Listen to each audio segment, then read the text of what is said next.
Ugh. Hello, everybody, and welcome back to Vampire the Masquerade, Coteries of New York. So we just learned about the Scarred One, or we're going to, at least. Yep. Uh, the, Scarred s- one? the Scarred One. That's the only name he's known by. He's a cautionary tale for young Gangrel. He's what happens when you let the beast take over. I always figured him to be more of a metaphor. Seeing him in real life, it's like if a Christian just happened to run into Judas Iscariot one day. Yeah, that'd be... How would you... Hi, Jax. You okay, baby? Huh. Okay, he's gonna go do his thing, I guess. And seeing him being hunted down Whoa, by the whoa, whoa. SI, I don't know what to think. I don't even know where to start thinking. Deciding to give her some space, you spend the rest of the walk in silence. Soon enough, the familiar tree line of Prospect Park comes into view. You stop by the entrance nearest to Tamika's haven. She keeps walking, without so much as a word or glance in your direction. She stops after several paces and turns back towards you. I'm sorry. Thank you for coming with me, but now I have a lot of shit to figure out. Once I do, I'll let you know. And with that, she disappears among the trees. Seeing no point in sticking around, you take your leave. Nighttime, or daytime. Daytime. A piece of paper is sticking out of your mailbox. It's a computer printout, a note, and screenshot from Google Maps. It reads, "Meet me at the indicated spot tomorrow at 10 p.m. I'll pick you up and we'll take it from there." No signature. The place is... Well, the place marked on the map is the lookout point near Pier 1, just next to the Brooklyn Bridge. You check the phone that Mia passed on to you. No new messages, no missed calls. It's all a bit fishy, but there's only one way to find out who addressed this to you. My money would be on... What's his name? Nosferatu Kaiser? Man. Kaiser, yeah. Von Kaiser. It looks like tomorrow's evening has been planned out for you. Ah! What? I can feel a hair on the back of my tongue. Ah! Haha! That sucks. Ah! Oh, I hate that. That fucking... Ugh. It is terrible. Okay, I think I'm good. You go downstairs as soon as you wake up. One more glance at the phone, but no news from Mia. You take... Nope, I can still feel it. I fucking hate this. You take the car down to Brooklyn Park on Front Street and approach the meeting spot cautiously. I'm gonna throw up. A figure of about Mia's size is standing there, dressed in an oversized jacket and looking out towards Manhattan. As you approach, you can hear her muttering something. That's not Mia. Nope, it is not. It is true, but I do not think it true. If I do not think it true, then it cannot be true. And if it cannot be true, then... Hey, you the one who left a note in my apartment? The woman turns around. It's not Mia. Whoever it is, you've never seen before. She looks perfectly plain and unmemorable. The ink on the paper did the message leave. The ink on the paper did your face here bring. Oh, God. You turn around. Yoda. Oh, fuck. 3 men, all of them burly and threatening, approach you. One of them takes the lead. So you got the message. I did. What now? Now you'll come with us. The boss wants to meet you. Oh, good.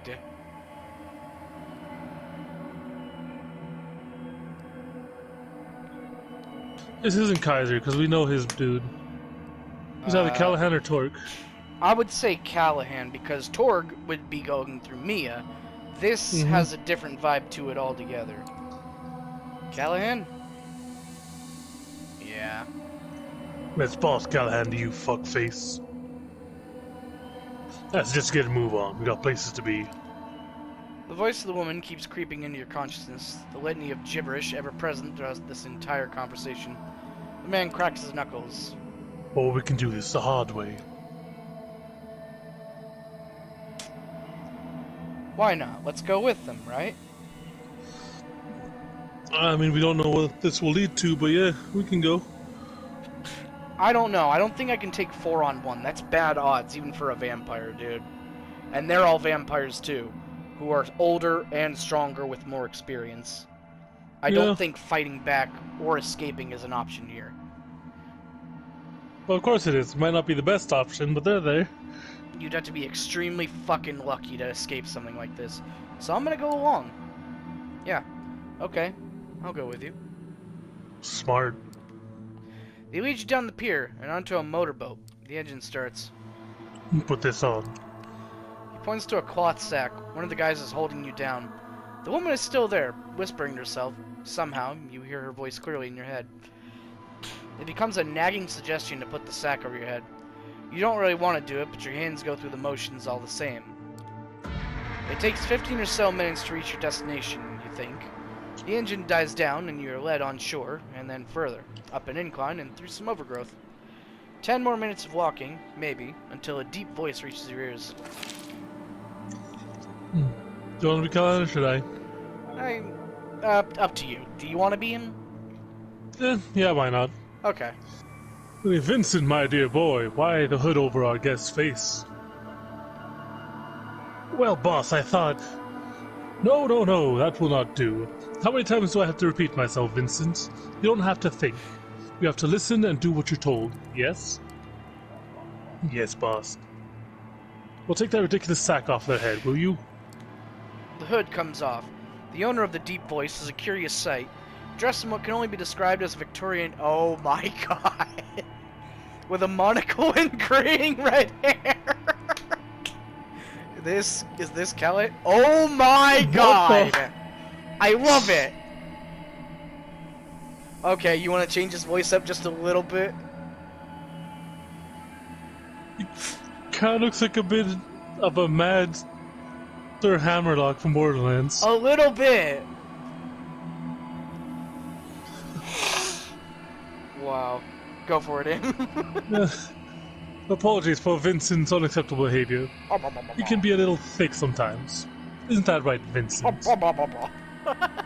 Oh, yeah, boss. Sometimes. A little. I believe you already know who I am. You're a dumb-looking motherfucker. Oh my god, that sounds like a good way to die. Absolutely. If not, die to get your ass beat. You're Boss Callahan. Right you are. You know, I'm guessing you know my role in the city. I represent the Anarch movement, while you... I'm not quite sure what you represent. I have invited you here to find out. Now, let me make myself perfectly clear. I'm disappointed in you. Truly disappointed. But I arranged this meeting to allow you to make amends. Oh, fuck, he knows about torque. First, though, I have to make sure you understand what your infraction was. So, do you know why you're here? Oh! No, make with torque. But if that's Yeah. not what the issue is, then we just outed ourselves. I think we should We play should it not safe. drop Sophie. I can't but feel like you're dying to tell me. I mean, don't get smart with me. He takes your face in his hand while Vince holds you in a tight grip. He squeezes hard and looks you deep in the eyes. Yeah, I thought so. Okay, better to be safe than sorry, yeah? Yeah, Torque is the reason you're here. Well, that little angry strumpet of his, I'm told. Yes? Mia. Oh, how I'd love to get my hand on her gaunt neck and wring it until it breaks. But see, I'm a statesman, and not the prudent thing... And that's not the prudent thing to do. No, indeed the prudent thing to do is tolerate both her and that blasted ebony-skinned mentor of hers. Look at what the world has become these nights. Here I am, lambasting a black man and a woman in front of a whelp of Asian descent. My papa, rest his soul, would not believe it. Wait, lambasting a black man and a woman... Oh, wait, am I Asian? I guess so. Huh, I did not pick that up. Wow,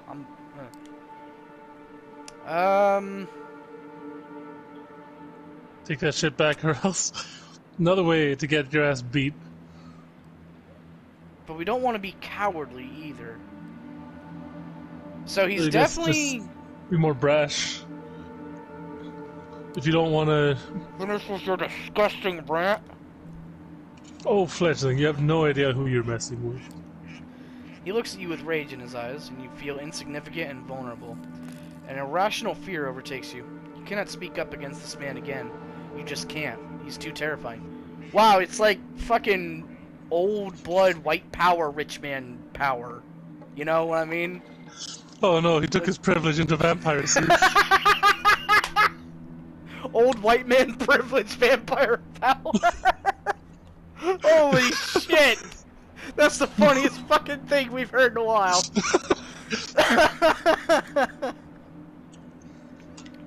Now that I have your full attention, Morb. kill him. I'll request something from you, and you will obey me to the letter. But that comes later. First, you will answer a few questions. The first of which is, who pointed you to Mia? We can't out. Yeah, Sophie. we can't drop. Yeah. Nobody. It was my idea. Oh, really? And what's your intention behind the meeting? I needed her help with something. Oh, come now. You'll have to be more specific than that. I need to know exactly what it was that you discussed. I wanted her to. I just wanted to learn about the Anarchs, so I asked her about the movement. Oh, child. Child day. You should have come to me then. I am the Anarch movement in New York City, and nobody makes a secret out of it. You bet on the wrong horse, as I'm sure you'll soon learn. See, that wasn't so hard now, was it?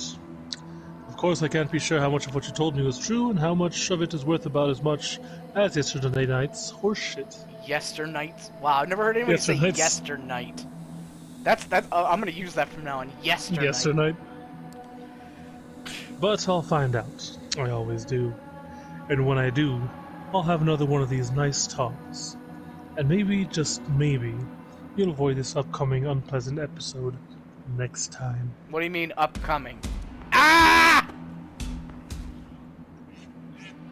He gives Vince a sign and the burly man starts hitting you all over. You feel teeth, ribs, and fingers break. Your foot is mangled under Vince's boot. Your shoulder dislocated, your nose wrecked. That's enough, Vincent. Leave them be. You hit like a bitch. Would rather I do it. Behold, the backhand of a white privileged man! No! Okay, go on. Oh, it's me. Fuck, I'm sorry. Yep. He snaps his fingers in front of your face. I'm sorry.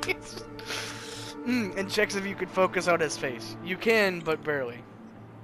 I'm a man of principle. On other nights, I would perhaps put you in a casket, dip it in concrete, and dump it in the Hudson. A favorite of mine during the Roaring Twenties. Ah, it's been a while. Fuck, you're old, dude. Maybe I should bring it back. A new fad, you know. But like I mentioned before, I am nothing but prudent, and so the interests of the city's kindred must come before my own needs and wants. I will therefore let you continue your existence. Here's what I require in return for this boon. You are forbidden to meet Torque. I will keep an eye on you and him. If you want a place with the Anarchs, you go through me and only me. Got it? You have to understand, what I made my associates to you tonight was just business. You can still work out mutually beneficial relationships. In fact, it's either that or your final death. When I am powerful, I am fucking killing you. Time to go, Vincent. Take the boat back. Leave the fledgling here. I think they have a lot to think about. Sure thing, boss. He kind of looks like Johnny Knoxville. Little bit. It's mostly the hair and sunglasses. Mm-hmm. Pleasure making your acquaintance. Callahan walks away, as do Vince and his band of thugs. You lie on the ground for a while longer, feeling the blood slowly putting your body back together, your hunger growing. You can hear the beast calling, for sustenance, for safety, for revenge, a distant but pronounced third desire.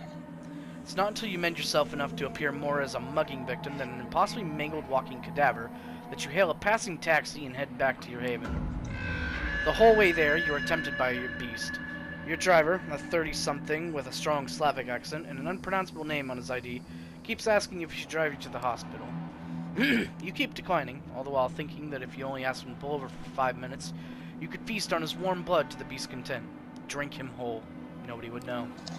Nobody but his wife and kids, if he has them. Nobody but his boss and coworkers. Nobody but you, as you look in the mirror tomorrow. Keeping your hunger at bay was never before as difficult as it is tonight. The driver stops at your apartment building. There's nobody around. You can do it. Do it now! Now! Resist. We can do something better than this. You pay the driver and walk out, fast. Leave the car behind. Don't look back. Look back. Walk back. Feed! No. Through the door, up the stairs, key in the lock, open the apartment, walk in, lock yourself in. The familiar four walls of your haven are a blessing. The beast inside We you keeps definitely need nagging. to eat. We do, especially after that. But you kept at bay tonight. Not a small feat, given your state. You're still weak. You're not quite sure... Oh, you're still not quite mended. You need to rest. Tomorrow you will have to feed again. Tomorrow you will have to consider your next move. Callahan is not the kind of man who quits. But tonight, you rest. Oh boy, that's pretty rough. Waking up tonight feels different for two reasons. For one, you are pleasantly surprised that your body mended reasonably well while you were resting. It comes with a caveat, though. The hunger you feel is pronounced. The beast like a black dog in the edge of your vision, following you. But what is truly remarkable is waking up to the tune of an old cell phone ringtone. An unknown number is calling you from the phone you got from Mia. You pick it up.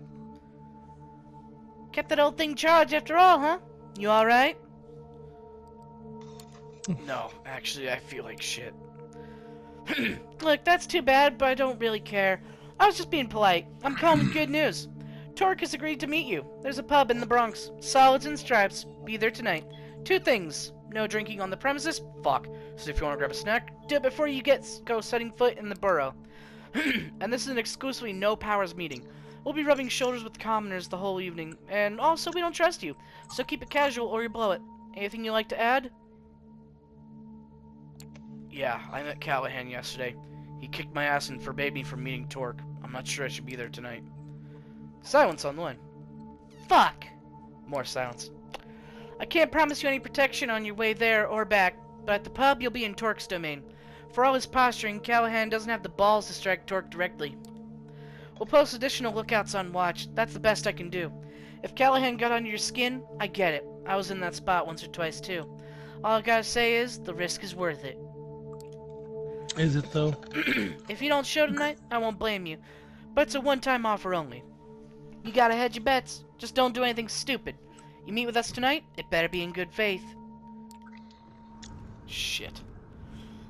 First things first, you take the subway to York Street Station. Walk to Front Street, retrieve your car, and weigh your options while driving back to your haven. You've been doing this for a good few nights. You're getting a feel for it. You're learning what kind of predator you are and what kinds of blood you crave. You're so caught up in yesterday's problems and this cloak and dagger debacle you're now part of, that the hunt almost feels automatic. What you, snacking on?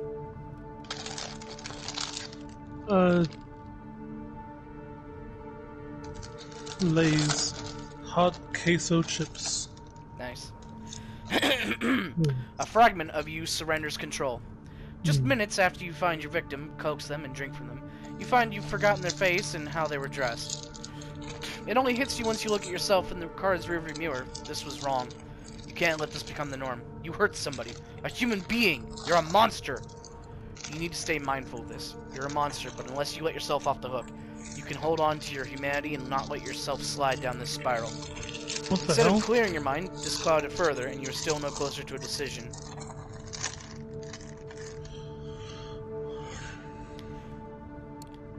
You do intend to visit Torque tonight, but you decide to drive around first.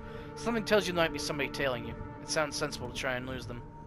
You spend a good 2 hours looking in the rearview mirror and driving all over the city before finally driving to the Bronx.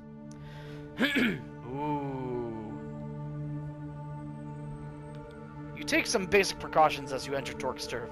You park a few streets over from where the pub is and walk towards it, while keeping an eye out for anyone suspicious. That kindred, for the most part, look no different from regular people.